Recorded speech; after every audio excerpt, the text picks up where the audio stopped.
She was first diagnosed with anorexia when we were 14. For several years, she was in and out of hospitals and treatment centers, and she's back now basically where we were when we were 14, and extremely severe. But the reality is I am angry.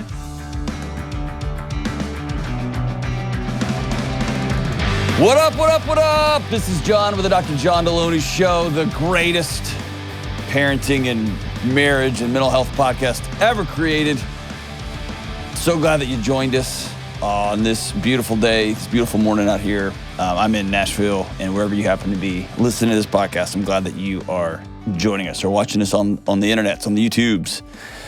If you want to be on the show, give me a buzz at 1-844-693-3291 and leave a message, and we'll give you a call back. All right, so drum roll. Maybe they'll edit a drum roll in there, probably not.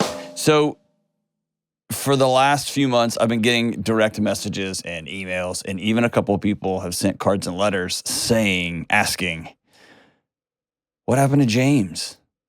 Used to be John and James and Kelly back in the basement, back on the first floor down in the hole. And then we moved up to the big kids studio, and then James and Kelly and I came up here and we made YouTube magic. It sounds so it sounds gross. Oogie. But slowly James faded away. Like the old Neil Young song. He was here a few less days and then a few less days. And then I would look up and say, James, James, James. And he was just gone. And so people have been asking, what happened to James? Did James get fired? We can all hope, but no. He actually quit. He quit my show. Actually, here's the truth. He is like the executive producer of this no, I don't know what you do. What is your job now? Producer. He's the producer. Senior producer. A senior producer. What's the senior executive? Listen, he's really fancy. And he, on the side, got this show off and running off the ground and launched it into what it is. And so there's 100% chance that none of this show exists, none of it, without James. And he was instrumental in being my friend, and we'd go out and have drinks and try to figure out, like, hey, you can't say that on the air because you sound clinically insane, and I don't know what you're talking about. And then I would get mad and throw a temper tantrum because I was acting like a 9-year-old, and I didn't know anyway, I didn't know any of this stuff. And so James has fully transitioned out of this show, and he is the senior producer of a bigger, fancier show. I was giving him a hard time because there's always those stories, right? When you're watching like behind the music, when they're like, I was in this really big band, but I believed in the little band, and I joined the little band. Now the little band is taking over the world. That's James' opposite story. He was like, man, I'm working on a really famous thing, and I'm helping this idiot out. I'm going to stick with the big famous thing. So well done, James. Well done. But on behalf of America, James, thank you. And honestly, on behalf of my family, you helped change my whole family's life. So thank you so much. Behind closed doors, I did do something I never thought I would ever do. And for those of you who are waiting for the pause, there's just a very few things that I wouldn't actually do. Because there's not a lot. I wouldn't just give a shot just to see what would happen. But I bought James the Fender Stratocaster. It's the first and only time I've ever purchased a Fender product. No, actually, I bought an amp. Now, it's happening now. Now it's like a slippery slope. But anyway, James, thanks, brother. Appreciate you. And in further exciting news, Kelly is now are you a senior producer? You're running the show. Kelly is driving, kids. So are you senior producer? I'm producer. Producer, Yeah. All right. We're going to work really hard and get you to senior. Is that the goal? I don't know what the goal is. I don't know your world. And Jenna is, can I say she's the new Kelly? You're the new associate producer? Associate producer. That's Ben correct. is running the board, which is dope.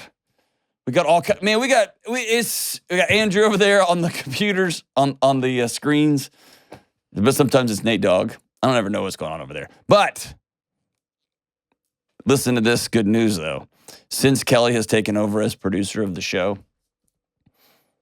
it's like gotten millions, literally, more listeners and followers. And so I think when it all comes down to it, Kelly's doing a better job than James, but James got it off the ground. I got to talk bad about you because you left me. You broke up with me, and now I have to inflate my own ego. But so that's where James has been. That's where James is going, and he just stick his head in every once in a while just to make sure we haven't completely gotten off the rails. So, brother, thank you so much. I'm grateful for you. Kelly, I'm trusting you with everything. We'll see if that's it's good or not. It's been my lifelong dream to be a YouTuber, and so don't wreck this train for me.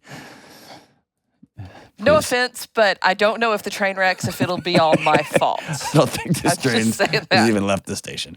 All right, let's go to Margaret in Arlington. What's up, Margaret? Hi, how are you? I'm sorry to hear about James. I know, what a quitter, right? But it's okay. That's okay. We're doing good without him. People got a great team. That's right. We got two brilliant women running the show now, so that's awesome. What's up?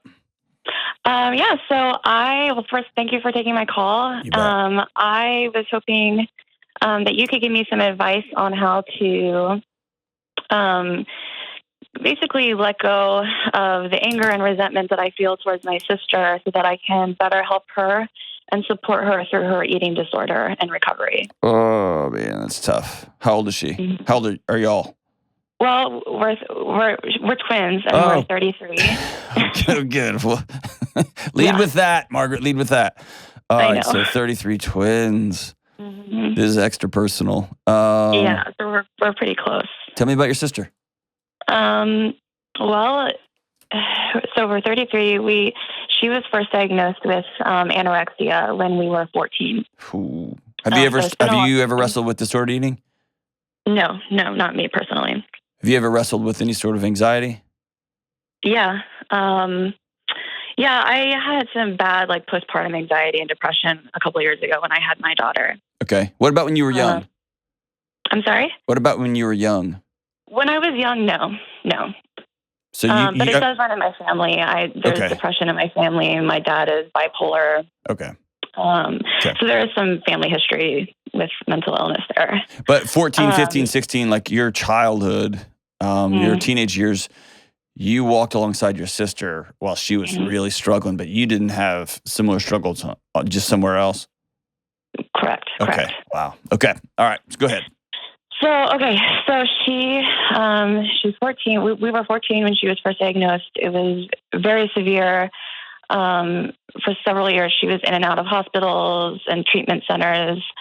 And then I would say in her 20s, she got to a good place where she was coping with it and managing it, living a full, productive life. We were all kind of breathed easy for a while. And then a couple of years ago, right around the time that COVID hit, she quit her job to stay at home with her daughter, so to be a stay-at-home mom. And then she started dabbling again in diets and workout programs. And at first it was just, I want to lose the baby weight. But it was only a matter of a couple of months maybe before she was full on spiraling again. Yeah. And she's back now basically where we were where she was when we were 14, and extremely severe case. She's been in 2 treatment programs in the last 2 years, inpatient treatment programs. The first one, she checked herself out early, AMA, because she just didn't want to be there anymore. Right. And then the second time, she was actually kicked out early because she wasn't following the rules of the program.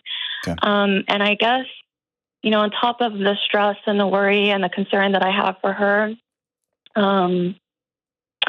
I just struggle a lot with anger towards these choices that she's making. And I feel like this time is different. I know that she can get better and move on because I've seen her do it before, but this time feels different. It feels like she's giving up. Yeah. And she's told me that when she feels like her family is upset with her or angry with her, that she just shuts down and doesn't want to fight it anymore. So, but the reality is I am angry. Yeah. And it's hard not to watch her.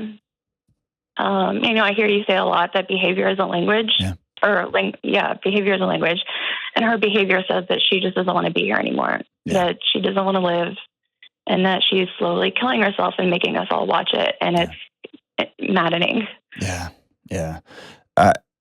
Your anger is justified. It's okay. Don't beat yourself up and feel guilty about I feel horrible. Don't. I feel horrible for being mad because I know it's like, I get it. It's a serious mental illness, and it's not like she can just stop, right, or change.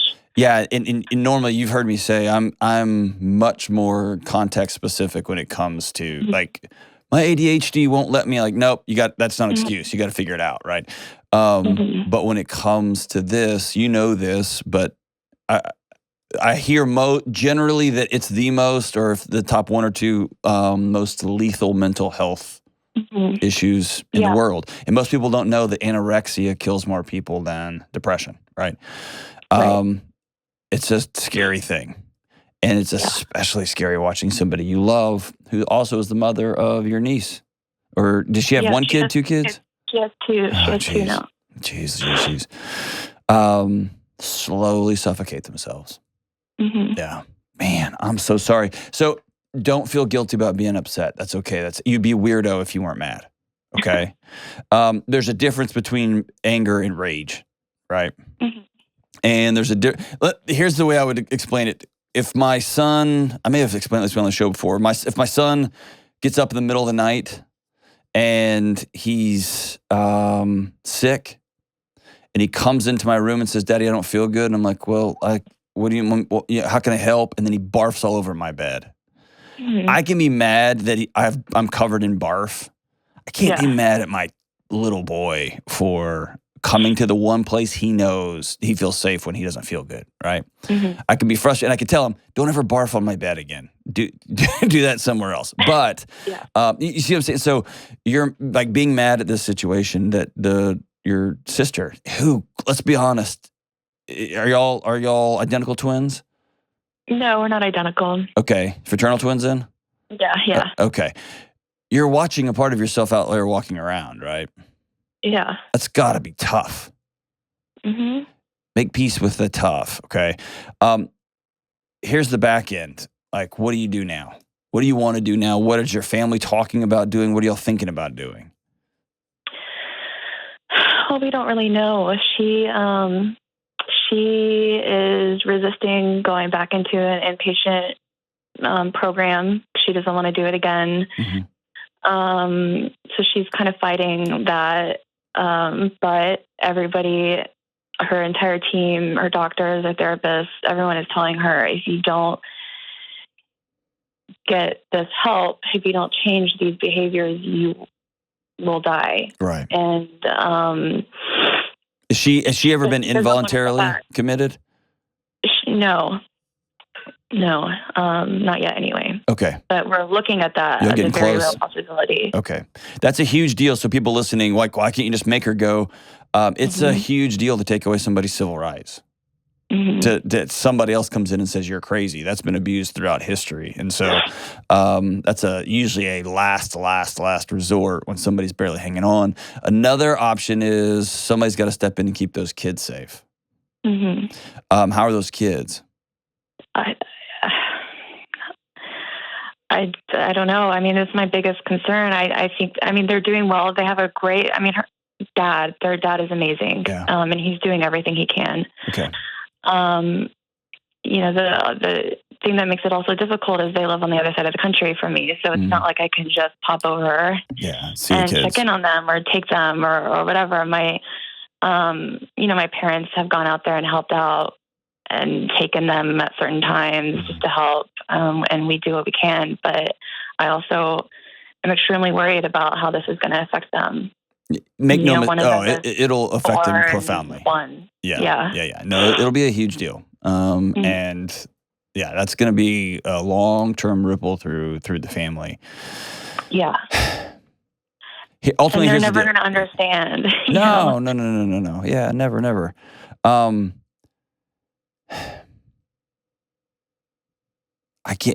I can think of few harder situations than what you're in right now.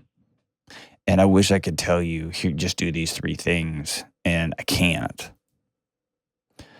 You've got somebody that you love and you care about, and is very closer to you than probably your husband, probably her husband is closer. Like y'all are, right? Y'all shared a womb, right? Y'all are in it.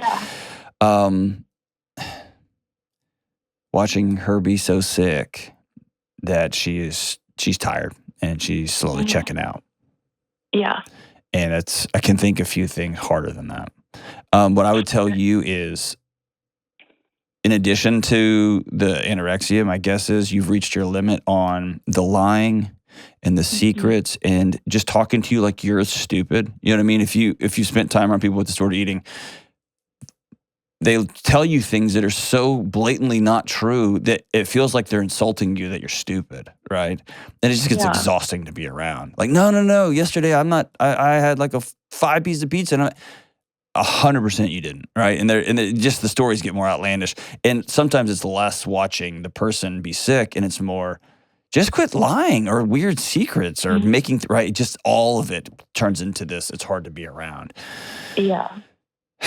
So know this. She can be very, very sick and still make moves. I hate to call it manipulation because I know it's a function of the illness. But lobbing grenades, like when you're mad at me, it makes me just want to die. That's not fair. Don't own that. Okay, that's nonsense. That's manipulative, and it's not. I wouldn't play that game. The moment you say, "Cool, I'm all in," you look, things are great. I'm just. That's you being disingenuous, right? That's not. That's not cool. I would be open and honest about how you feel, and don't let her perfectionism and blame and shame be cast on you. And at the same time, this is going to be probably the hardest thing you ever have to do. I would reach out to her, and if you can, visit in person. And let her know, I'm not going to try to fix you. I can't sit here and watch you die, but I love you. I actually do have a trip planned out to go see her. Okay. And so that's also partly why I was calling, because I don't know what to say when I do see her. Yeah. I know my family wants me to, I guess, kind of convince her to go back into treatment. Yeah. But I know if I do that or try, I know she's just going to shut down. Absolutely. And I've got people close to me that have struggled with disordered eating, and you're exactly right. Most people, I'm very direct with people I love who are hurting. I'm direct with everybody who's hurting and about what they need to do to get on a path of healing. And this one is hard because the moment you launch into it, they shut down. Yeah. They shut off, right? And that's what I would tell you. Sitting down with her, she doesn't need to know that she's sick. She knows. What she really needs is you to hold her hand and say, I love you. It's really hard for me to watch you die, but I love you. And I'll do what I can to take care of your kids, but I love you. And that's the only way I've found personally. I don't have any literature on this. This is just me sitting with people. The only way to get a crack in the door, to get some light in there, is that person's not trying to fix me. They're not trying to because people with disordered eating have a game plan for that. They don't have a game plan for unconditional love and skin-to-skin contact.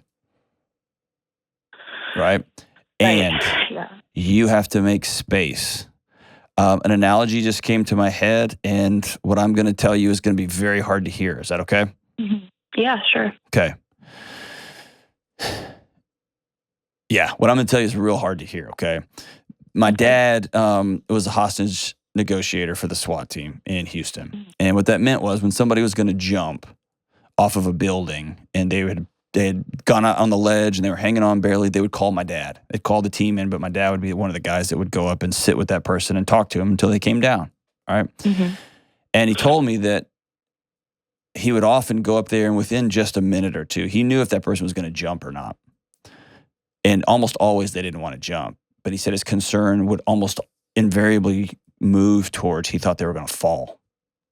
They were going to get tired and slip. They were going to get exhausted and relax their grip a little bit, and they were going to fall off, right? Yeah. And he said, whenever you walk into those situations, when people are at this stage of illness, at this stage of hurt, at this stage of pain, he said you had to make sure you had already asked yourself, am I going to watch when they jump? Or am I going to listen when they hit? Or am I going to cover my ears and duck down? And here's why I'm telling you that. That lesson has been very important for me throughout my life working in these moments, because You have to come up with your line, right? Yeah. Am I going to watch this thing happen in a slow motion train wreck? Or am I going to call every psychiatric facility and try to do call the police? I'm going to try to do an involuntary. I'm going to burn every bridge I have to keep my sister alive. Mm-hmm. And also, am I going to draw a boundary and say, I'll call you every day, I'll write you every day, but I cannot watch the end of this thing happen like that. That's a boundary you have to draw for yourself. Okay. I'm somebody who will go to the ends of the earth, but I'm also a realist too. And that's a hard moment for you, but I want you and the people in your community to be prepared for it. If she does take her life, if she does choose, I am not getting help, that A, you can sleep knowing I did what was right for us, and B, that's not your fault. And having some space there before you enter into these conversations is really important. And it sounds, this is a call that I don't normally have, right? It sounds like I'm kind of a defeatist.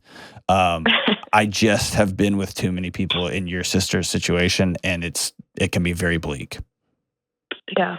It can be very bleak. I can also say this, never lost one. Not that I've never had somebody pass away. I've had people turn the corner, but only through relationship and treatment, intense treatment. Okay. Have you told her, like, I don't want you to die? Have you said those words? Yeah, I have. How does she hear that? She just gets really quiet and she'll say, I don't want to die either. Or at least that's what she used to say. Yeah. And she said in the past, I want to be here for my kids. I don't want to leave them. But like I said, it's different now. It definitely feels like she's given up, and she's saying things like, well, my eating disorder just wants me dead. So I feel like that's what's going to happen. So I think that if she says that, that's fair. Yeah. Cool. I think you're right. Yeah. I think it does want you dead. She needs to want to be alive. And you've heard the old story about sobriety. Like, you can't get clean for your kids. You can't get clean for your spouse. You got to get clean for you. You have to decide, I want a different life. And most people decide they want a different life. They get to a place where they don't want to hurt anymore, or they get to a place where somebody's holding their hand and they realize they're not alone. And usually it's a combination of the two. Okay. But I think if I'm in your situation, I would sit down and say, I'm not here to fix you. I'm here to tell you I love you. Okay. You're smart. You know all the treatment plans. You know all the stuff. I love you. I cannot sit here and just watch you die. And you can let her know. I'm going to call everybody I know. I'm going to do everything I can legally and otherwise to force you into treatment, because I don't want to watch you die. But I also want you to know I'm not going to try to fix you. I can't do that. Mm-hmm. Right? So it's a both and. Okay. And have that hard conversation with yourself, with your family, with her husband, with whoever you need to have it, and go all in and have some space, right? Mm-hmm. Or maybe the better way to say it is run into the building that's on fire, but be connected to the oxygen hose outside. Right? Yeah. Yeah. And that means you got to keep yourself well during this whole thing, right? You got to make sure you've got someone you're talking to, or a couple of people you're talking to, that you're eating, that you're exercising, that you're walking around, that you're sleeping when you can, that you're taking care of yourself so that you can repel into this mess. For those of you watching this, I, as much as anybody, I'm all about discipline. I'm all about just do it. I don't care what you feel. Just go. I don't feel like work out anyway. That's me. That's who I am. Disordered eating is something else. It's a nightmare. And there's some compelling evidence out there that it's one of the few that is truly genetic, right? And it's got a history throughout time. It's not just because social media that exacerbates it, but it's been with us for a long time. It is a nightmare. And so just saying, you just it doesn't work with anorexia. Relationship and true desire to change. True, relentless desire to be alive and to be whole. That's what helps people in those moments. And that can only happen with a team of professionals. So if you are struggling with anorexia, you're worth a better life. You're worth a better life. You're worth laughing, and you're worth peace. And if you love somebody who's struggling with anorexia, call everybody. Call everybody. Get the resources you need. And when you call everybody, also let that person know, I can't fix you, only you can. But I love you, and I'll be here with you. I'll be here with you. We'll be right back. Hey folks, Dr. John Delony here. Look, we live in a culture that glorifies the grind. Everything's about crushing it and killing it and go, go, go, go. And we like and subscribe and follow anyone with tips on how to hack our way to doing more and being more. And we sacrifice sleep at the altar of productivity. And my friends, we are exhausted. Hustling is well and good, but burnout is real. And when you're running hard, you must remember to recharge your body with sleep. Sleep is the cornerstone to physical and mental health. And for me, getting great sleep starts with a great mattress. That's why I love DreamCloud. Right now, DreamCloud is running an awesome offer for our listeners. $599 in accessories plus an additional $250 discount. That's a total of $849 in accessories and savings. You'll get pillows, a mattress protector, and luxury sheets. It's time to ditch burnout culture and start prioritizing your sleep. Go to dreamcloudsleep.com/Delony or dreamcloudsleep.com and enter promo code Delony to get your new mattress today and enjoy $849 in savings and accessories. All right, we're back. Let's go to Candace in Boise. What's up, Candace? Hi, Dr. Delony. What are you doing? It's such a pleasure to speak to you today. I am such a fan. I'm so grateful. It's a pleasure to speak with you. What's up? So, I've got a family situation that isn't all that new to me, but it's a little bit new. I am a grandmother of 6 kids. Okay. And I have a situation where one of my sons went through a pretty hard divorce last year. It was a shocker to him when his wife asked him for a divorce, and come to find out she had other interests in another man, and unfortunately has went down just a horrible path. Mm-hmm. And it's been really hard on my son watching this go on from the sidelines now. Yeah. But in this process, he thought that he would try online dating and did go out on some dates. And, well, I will call it fortunately, but him and did he have a baby? One of his acquaintances. Yes. Oh, man. Him and one of his acquaintances got pregnant. One of his acquaintances. Oh, that's the best grandma way to say that. One of his acquaintances. I know. One of his old schoolmates. Yeah. Okay, so you're going to be a new grandma. Going to be a new grandma. Okay. And he has wanted to be a dad for a long time. Okay. So that is my very first thought when he told me was, oh my gosh, you get to be a daddy finally. And I am genuinely happy for him. I was then and I am now. Okay. The odd situation is that since there wasn't a relationship before the pregnancy, neither one of them are pursuing a relationship, a couple relationship afterwards. And they've agreed to, be co-parents. And she actually is a parent. She has 2 other children, and we've spent enough time with them that she's an amazing mama. Mm-hmm. She's a very generous mother when it comes to her children's time spent with their dads. And I feel nothing bad about her at all because of that. I mean, she's amazing. Cool. So I guess my question comes in, what kind of boundaries?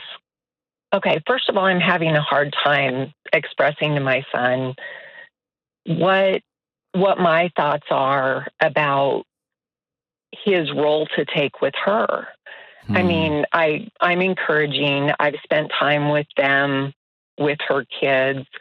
I just don't feel like he's connecting. Who's he not connecting with? With her or with this baby? Well, he's not connecting with the baby. He's not connecting. He's excited to be a dad. Yeah. We've been to ultrasounds and that kind of thing, but he's not interested in what's going on in the pregnancy, really. And that is shocking to me because he's such a loving man. Yeah. I can tell you I struggled with that, and I was married. I didn't know what what to do. I didn't know how, or I didn't know anything about what was happening with pregnancy. And I had to go read up. I just didn't know. And so ultimately I had to have some hard conversations about, hey, I'm on the outside here, right? And we live together. And so I got to see the ins and outs. I didn't know what was happening. So I'm trying to just put myself in his shoes for a minute. To even, I know somebody's pregnant. I don't fully understand what all that means. You know what I mean? And I'm just going home to my apartment every night, and I'm not living with this situation. And so I can imagine there's a disconnect there or a distancing. Do they go have coffee every once in a while or whatever? Or are they just going about their lives, and when the baby's born, they'll figure it out? They're both kind of going on about their lives. Okay. And he has expressed to me what you just expressed. Okay. That he doesn't get it. I mean, the most recent pregnancy in our family that he was around was his sister, like 10 years ago. So, yeah, and she probably is their third one of these, and so there's some routine for her. This is just what happens when you get pregnant, and so I can imagine, like whenever, if you remember back, the first time you get pregnant, it's all new for everybody, and everybody's talking about it and thinking about it and reading about it and getting opinions from friends. Now this is her third, right? And she's figuring out, how am I going to be a single mom of 3 kids now and manage these 2 men in my life now and whatever. And she's probably dating too, like, right? So it's a whole bunch going on for her. So I can imagine there's just a distancing there. It sounds like the bigger picture here, and if he was on the phone, I'd be having a whole different conversation.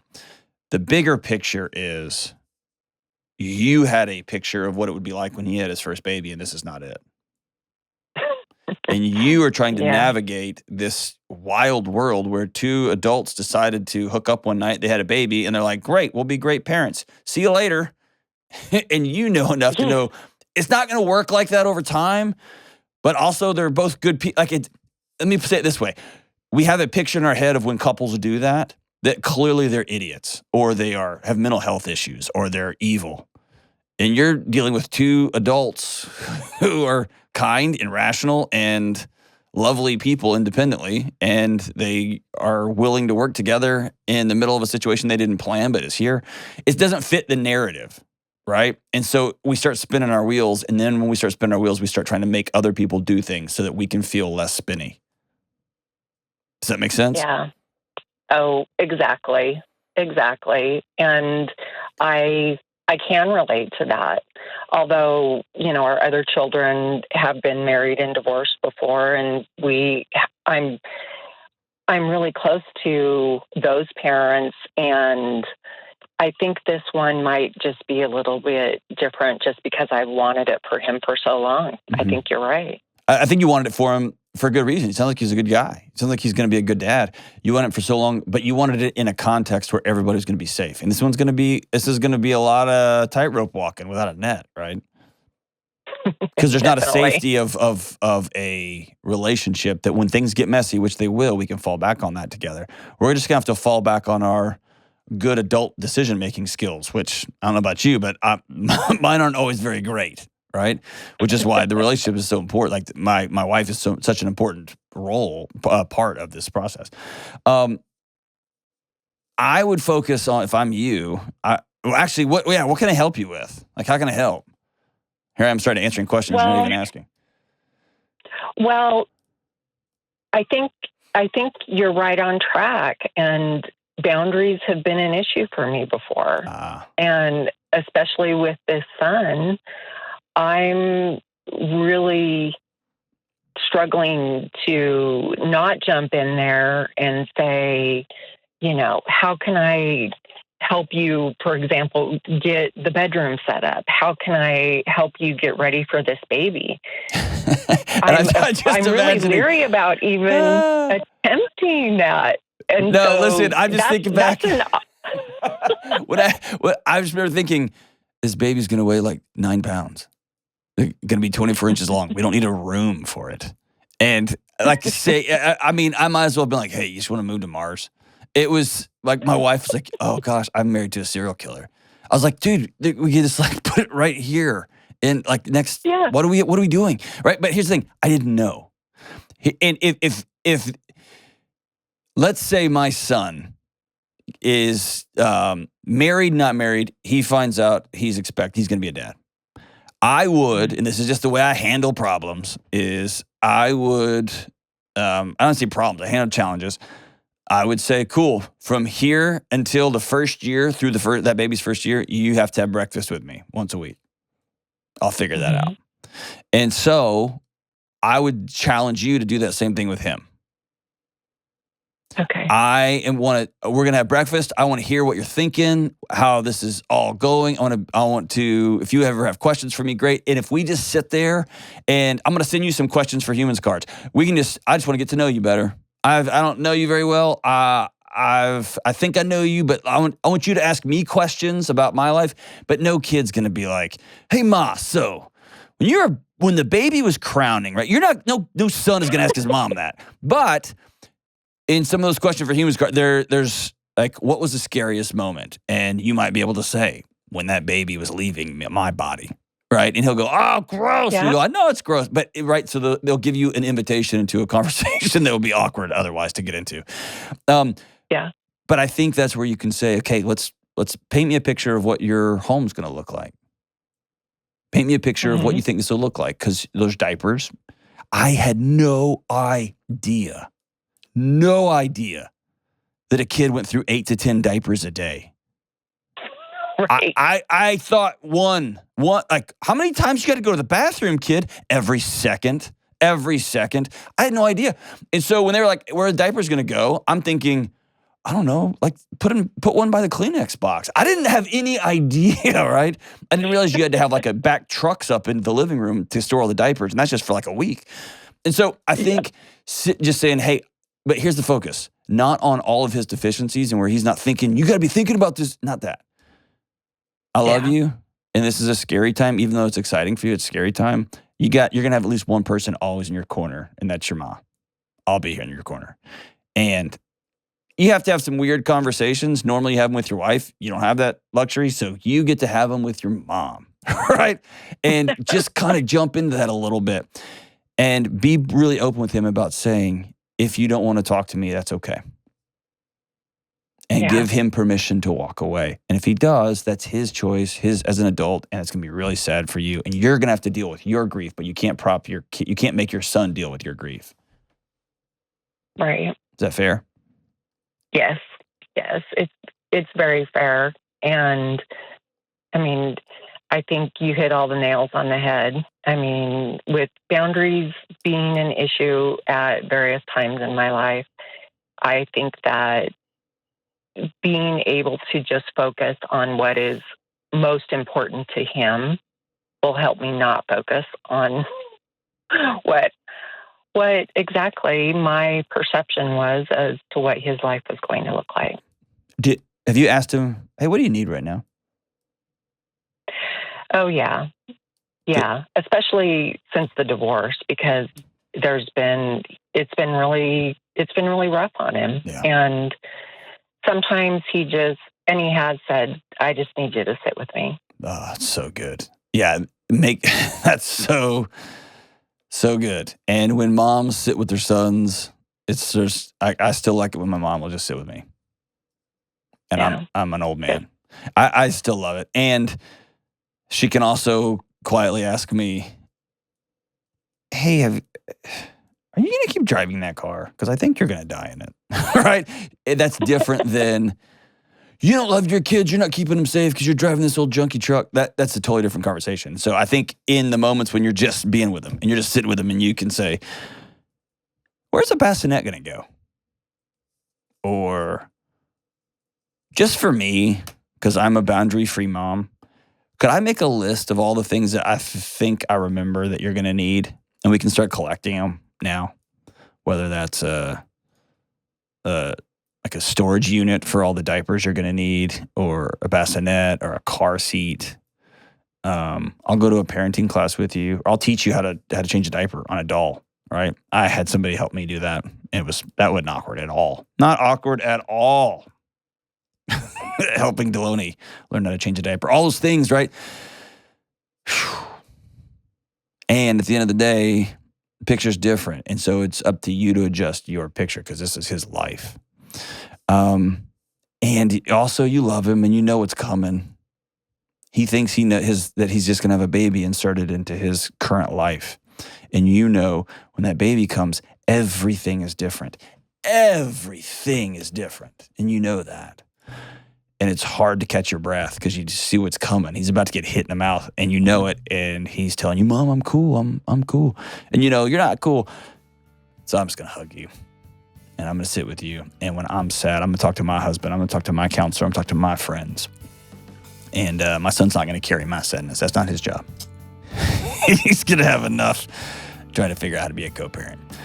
You're awesome, Candace. He's lucky to have you. Lucky, lucky, lucky to have you. And to all the parents out there whose kids have made decisions that you don't understand, that don't make sense, that are dumb, that are idiotic, that are lovely, they're just different than the way you did it. Remember, their job is not to live your life. Their job isn't to do everything the way you wanted it done. Their job is to just be your kid. And your job is to love them. Even if that means holding them accountable, having hard conversations. I get all that. But most of us need love and connectivity and then accountability, not the other way around. We'll be right back. Hey, Delony here, and I've got a word from our sponsor from BetterHelp. I've been on the giving and receiving end of therapy for years. When I was spinning out like a decade ago with wild anxiety, I had a moment. That light bulb moment that I knew I had to do something different. I knew I had to change something, probably a lot of somethings, right? But I found myself without the tools for taking the next step. And when you're facing problems or challenges in life, it's way too easy to get stuck in that anxious spiral of doom. I've been there. But when you learn how to stop that cycle and start taking ownership of your life, that's when you're free. And that's what therapy can help you do. It gives you the tools you need to do the problem solving in your own life. And that's why I love BetterHelp. BetterHelp is online therapy that offers video, phone, and even live chat sessions with your therapist. It's more affordable than in-person therapy. Plus, you can be matched with a therapist in under 48 hours. If you're ready to get the tools that you need to deal with the curveballs life's throwing at you, therapy can help. Visit betterhelp.com/Delony to get 10% off your first month. That's betterhelp.com/Delony. All right, we got una más. Let's go to Charles in Albany, New York. What's up, Charles? Hey, I'm excited to be on the world's greatest mental health and occasionally architecture podcast. I'm excited to talk about home remodeling. I'm an expert in home remodeling. I'm actually an expert in I'm an expert in watching a bunch of HGTV and getting a great idea and then buying a bunch of junk and starting a project and then never finishing it. That's one of my gifts. Awesome. Yeah. So Can I put an idea out in the world for you? Do what? Can I put an idea out in the world for you? I would love that. I think you should do an entire episode where everybody sings the whole time, but nobody ever refers to it. And you can be like, can I be real with you? Real, real, real with you. Yes, please. Genius. Chuck, dude, you've just, yes, and yes. Yes. Awesome. I'm looking forward to seeing it and knowing that I would delete that episode out of my own feed, but it would be worth doing it. It'd be incredible. Right after Hamilton Part 2 comes out, we'll do it. That'll be incredible. We'll have one. Oh, that'd be so good, actually. And if we could have one guy that just like metalcore sings it, another guy that raps it, and that'd be, dude, this is legend. Way to go, man. I'm gonna think about this all day. All right. So what's up? Yeah. So my question to you is, how do I stop comparing myself to my wife? And I can provide more context, or you can just riff off of that. No, please provide more context. Sure. Does she have better hair than you? Is she prettier than you? Like, what does she have? Like, why are you comparing her? What's the deal? Those things are true, but something that you frequently talk about is how sort of a lot of our happiness is based on the picture we have of our life. Okay. And in most ways, my life is actually much better than I expected. I have interesting work that pays me more than I thought I'd ever make. My kids are awesomer than I thought. My wife is cool as I thought. We live in about so far so good. But I can't help but sort of look to my right and see, I'm middle management at a large company. My wife is a C-suite executive at a company, she helped take public last year. Our kids are closer emotionally to my wife. And if I'm being honest with myself, she's just frankly smarter than I am. And, that's not because I'm stupid. It's because she's legitimately brilliant. Right.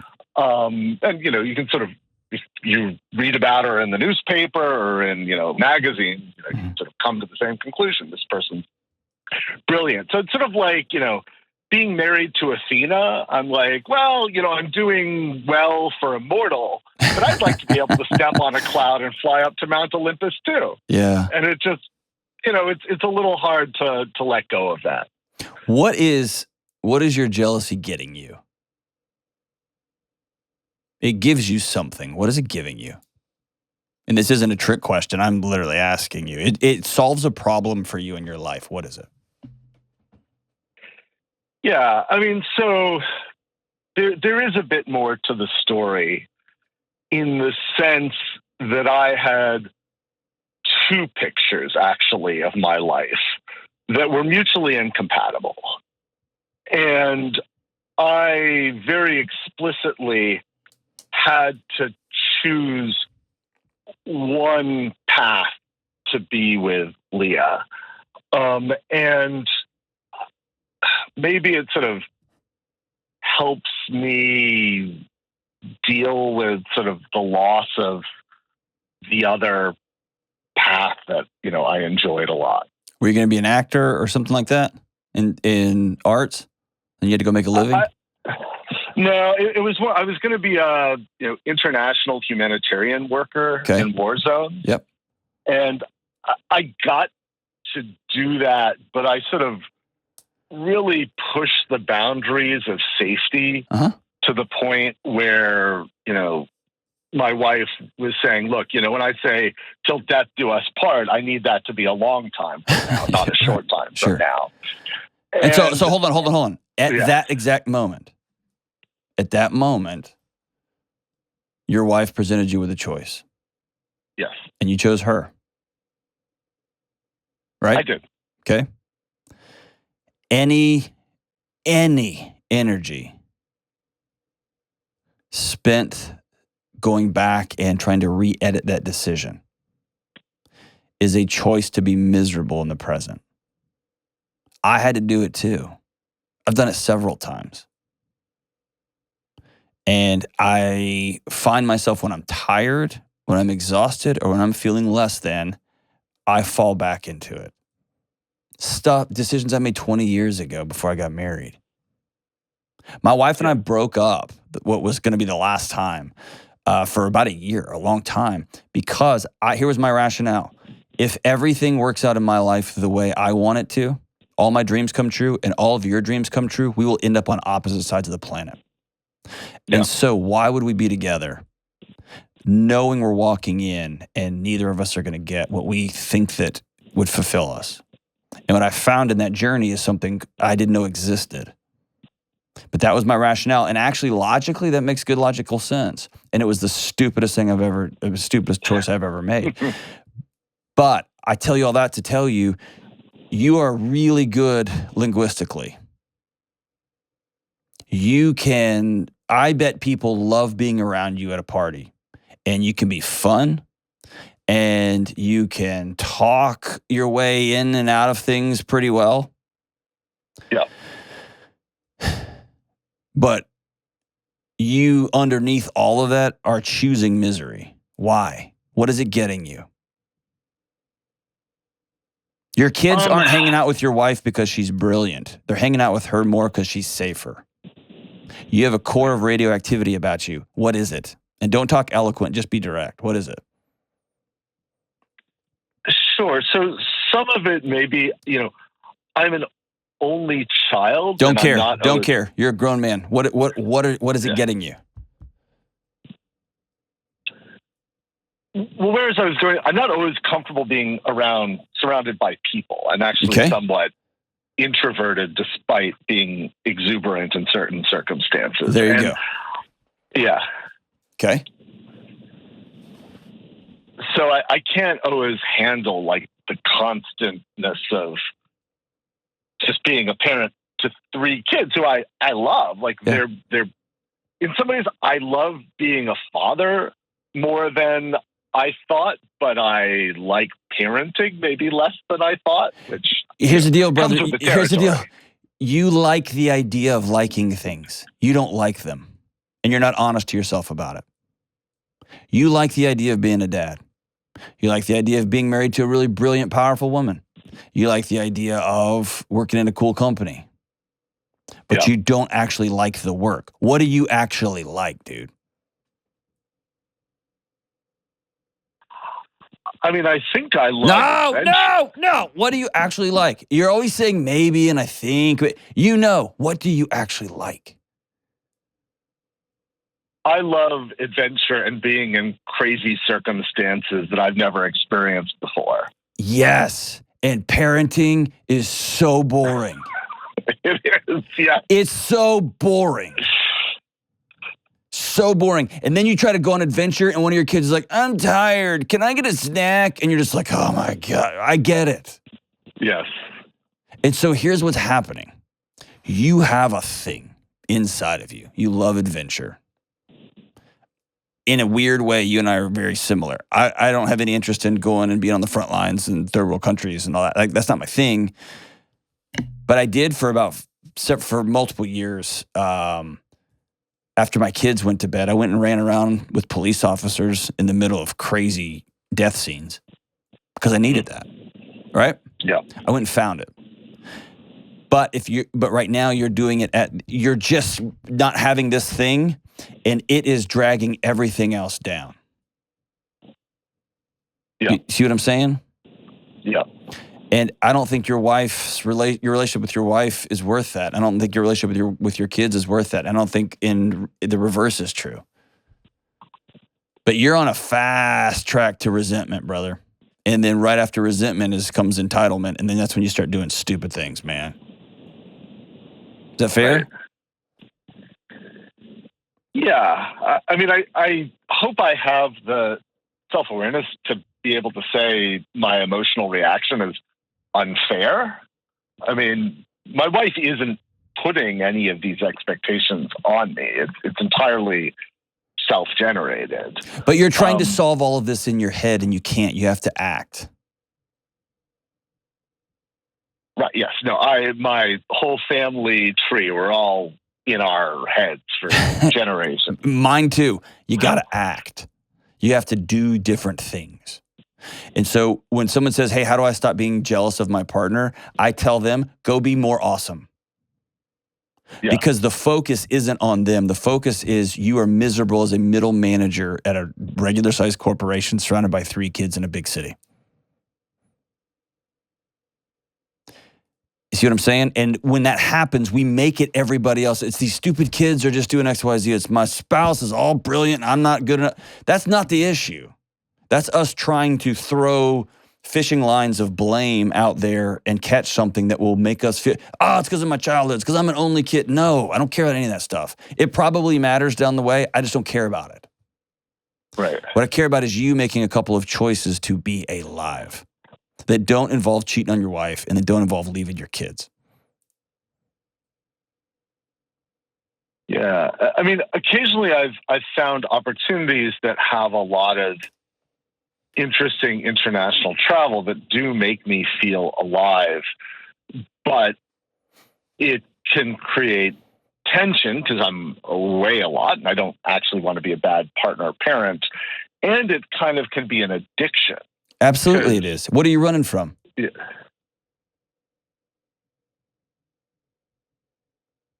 In some ways, maybe the drudgery of life, like when you're on the front lines, it's very interesting. You don't have to do laundry and you don't have to cook your own food.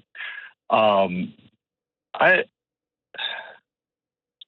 don't have a good answer. How old are your kids?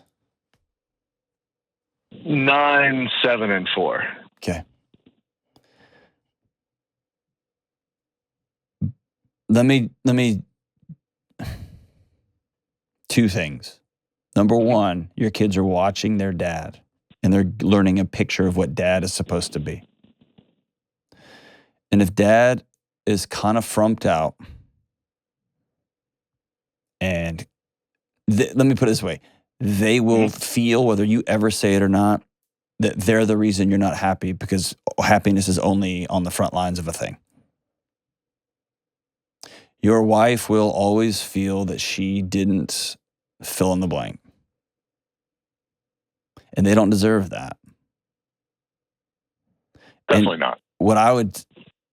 Your mission right now, brother, is to come alive. And you're in a season. Hang on and don't do something stupid. You're in a season, man. 9, 7, and 4. Dude, you've got 3 elementary school kids and 1 place. Yeah. Do you have a house or apartment? We have a house. Okay. Yeah, man, you're in a season. So the question is sitting down with your wife and saying, hey, what do you need in this season? Here's what I need. I need some adventure. I need to get my heart rate up. That might be in the bedroom. That might be I'm going to join an MMA team. It might mean I'm going to start doing ride-alongs with the police department. That might mean I'm going to get a weekend job cleaning window. I don't know what gets your heart rate up. But let's say, okay, I can't go to I can't go to Somalia. I can't go to wherever. Where can I find purpose and mission and become alive in my current environment in this season? Yeah. See what I'm saying? It's like when I find myself in a hotel room. Okay, I don't have a huge gym. What can I do here right now that's going to get my heart rate up, that's going to keep me healthy? It's not going to be the greatest workout ever. I'm not going to get shredded, bro, and CrossFit. None of that's going to happen. But I'm going to be able to sleep tonight. I'm going to feel good, and I'll have moved my body, and I'll keep moving myself down the road towards becoming the guy I want to be. Yeah, no, that all makes sense. I mean, I think I'm somebody who's naturally a little bit dissatisfied. Yes. And I need to find a way to. Why? What are you dissatisfied from?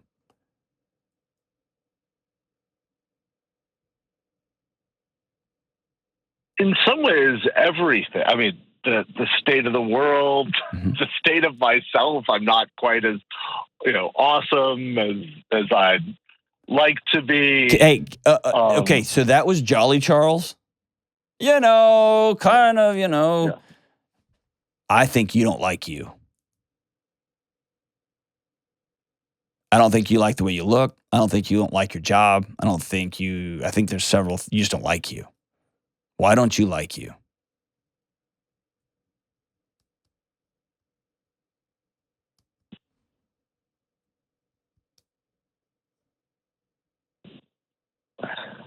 I think I could have done more with the opportunities I've been given. There you go. So you feel like you're a failure, and you feel ashamed, and you feel like, man, I blew it. And now I'm stuck for the next 25 years. And then after that, I'm like 58. Right? And then you fall into the boat that most men fall into, which is the boat taking us on our lives of quiet desperation. This is just the way this is going to be. And you'll either cheat on your wife and everyone will be like, what? She was brilliant and beautiful. What is he doing? And you will say, because I finally felt alive. Or you will leave your kids and go to some first world country or third world country and to do a thing. And you will, the whole time you're like, I'm doing good work. My kids will. You're chasing something because you can't look in the mirror and be happy with who you see. So what I would tell you is maybe you did. Maybe you had some cool opportunities and you blew it. I don't think so, but maybe it's true. Yep. Here's the reality. There's a period at the end of that sentence. Now what? Because by continuing to focus on the things you've blown in the past, you screwed up in the past, you're screwing up your present. You're not living full. See what I'm saying? Yeah. That's that brick in the backpack I talk about all the time. You wake up every morning with Jolly Charles and you open up your backpack and you're like, good morning. And you just start picking up the bricks and putting them in there, putting them in there, putting them in there. I'm carrying this around. And I guess, though, are we meant to be satisfied? I mean, in some ways, restlessness has created opportunity for me. And I make a lot of strange choices, but also that leads to some really interesting outcomes. So I certainly understand what you're saying, but also there's a part of me that if I was too self-satisfied, I'd be dissatisfied with that. You have bought into an insane lie that if you are at peace and you have joy in your life, that you can't be ambitious, that you can't go do good things. And that's madness. In fact, I would say the only way you can do something good and healthy and well sustainably over time is to find equilibrium and then anchor off of there. And here's the Charles curse. You're going to overanalyze everything. Yes. And you're going to overanalyze, and you're going to overanalyze, and you're going to overanalyze. And that's going to keep you, that's your buffer from ever having to do anything. Right. And so you're going to have to choose when those, like, yeah, but isn't it? Nope, stop. I'm not having that conversation. I'm going to exercise. Okay. Yeah, but nope. I refuse to have that.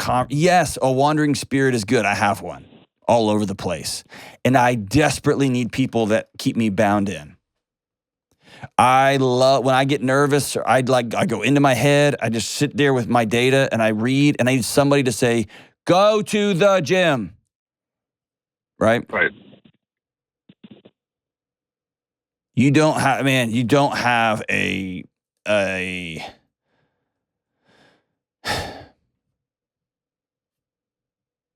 you've bound yourself up into and tied yourself to a mast of a ship heading in just a circle in the bay. Because it's just the way this is. I'm not meant to be at peace. That's stupid, man. Yes, you are. I'm not meant to be. You are. And you can find adventure and you can come alive in a million different ways right where you're sitting.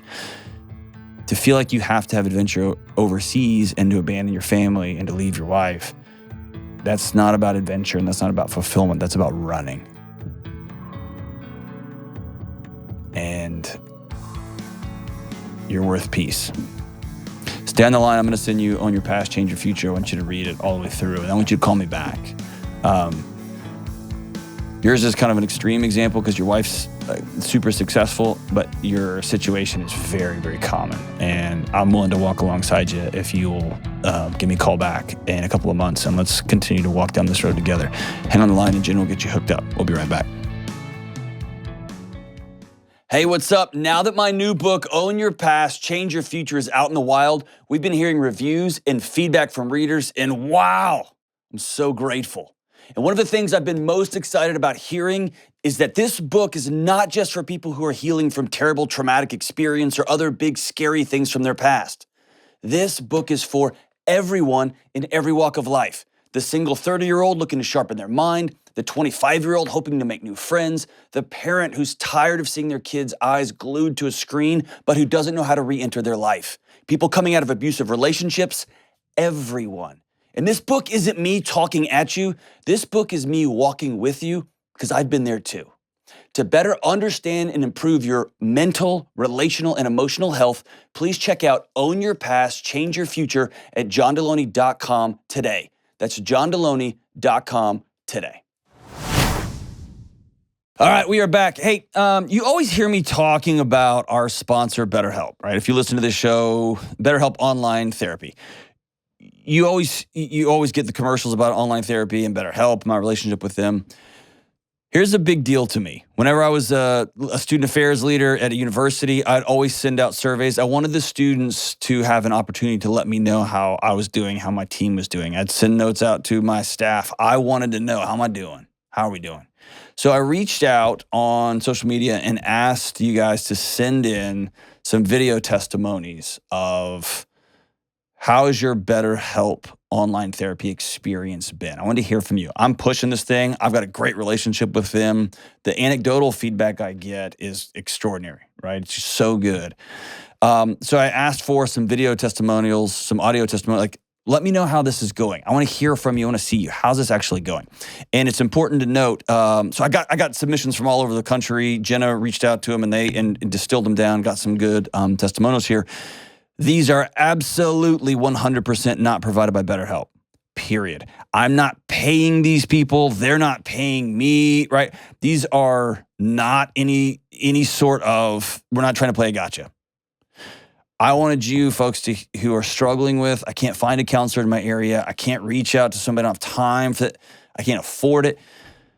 I want you to hear directly from people who have called BetterHelp online therapy and gotten support and the care they needed, whether it was long-term or just acute short-term care. I want you to hear directly from them in a non-paid, non-pressured atmosphere, okay? So stay here, check this out. And these are 3 people who have experienced BetterHelp personally. Here's what they have to say. The past 2 years has been a lot for everyone across the globe, and it's been a lot for me personally. So I decided to use BetterHelp for therapy because I was entering a new season of my life. I have been on BetterHelp for about 2 weeks now. So I've experienced job loss, moving across the country when I was 9 months pregnant, becoming a first-time parent to my beautiful daughter, learning how to make new friends in the midst of the isolation of the pandemic, and losing my cousin due to mental illness. New relationship, we were talking about our future together, new promotion at work, a bunch of new stress in my life, both good and bad, that I was working through and trying to make sure that I'm using every tool in the toolbox that I possibly could. It was a lot. And so I decided to take up Dr. John Delony's recommendation to use BetterHelp using his promo code. And I was matched with counselors who were able to talk me through my feelings and what had recently happened. My therapist and I, we communicate in many different ways. We have a chat session that we can go back and forth. If I have a story that is going to be a little too long for texting, I can record myself and send it to her as an audio file. And we also have live sessions. It was a great experience. My therapist that I was matched with, she helped me identify how different traumas and experiences in my life were affecting the way I react to things now. She helped me with strategies on how to approach situations at work better, how not to take work home with me, how to approach conversations with my partner better. I've had a really great experience with her. We have communicated on all these different topics, such as parenthood, marriage, even just some conversations regarding boundaries with my family that I grew up with. We talked about my marriage, my mental health, setting healthier boundaries, how I can make new friends, what I should say yes and no to. It was a great experience. You know, as somebody who's dealt with anxiety his entire life, it was by far the best counseling experience I've ever had. I can't recommend it enough, and especially as you enter different seasons of your life, I think it's a great opportunity to make sure you're using all the tools you possibly can. I highly encourage everyone to check it out. I think it's been very enriching for myself, and I think it could be for you all too. I would recommend it to all of my family and friends to give it a try, and I'd highly recommend it to you. All right, as we wrap up today's show, we've done this song before, but this was James' favorite song. And since today is James' official last day as a part of the Dr. John Delony team, Kelly, let's do this thing. Song is Everlong by the great Foo Fighters, and it goes like this. Hello, I've waited here for you everlong. And tonight I throw myself into and out of the red. Out of her head, she sang, come down and waste away with me, down with me slow, how you wanted it to be. I'm over my head. Out of her head, she sang, and I wonder, when I sing along with you, if everything could ever feel this real forever, if anything could ever be this good again. The only thing I'll ever ask of you, you gotta promise not to stop when I say when. We'll see you soon.